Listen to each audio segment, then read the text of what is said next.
વૃષભ રાશિ. પોઝિટિવ સામાજિક અને વ્યવસાયિક બંને ક્ષેત્રોમાં તમારું વર્ચસ્વ જળવાઈ રહેશે. ઘરમાં ધાર્મિક કાર્યોનું આયોજન કરવાથી સકારાત્મક ઉર્જાનો સંચાર થશે. જો કોઈ પૈતૃક અથવા અન્ય બાબત સંકળાયેલી હોય તો આજે તેને લગતી કોઈ પ્રવૃત્તિ થઈ શકે છે.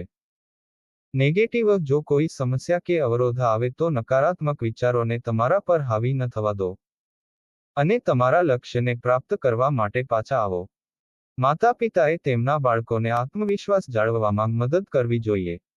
વ્યવસાય કાર્યક્ષેત્રમાં મહત્વપૂર્ણ નિર્ણય લેવામાં ઉતાવળ ન કરવી. પહેલા યોગ્ય વ્યક્તિની સલાહ લેવી વધુ સારું રહેશે. નકારાત્મક વલણ ધરાવતા લોકોથી અંતર રાખો, નહીં તો તે તમારા સન્માન અને કાર્યક્ષમતાને અસર કરશે. લવ પરિવારમાં બહારની વ્યક્તિની દખલ પરિસ્થિતિને બગાડી શકે છે. પરસ્પર સંવાદિતા જાળવી રાખવી વધુ સારું રહેશે.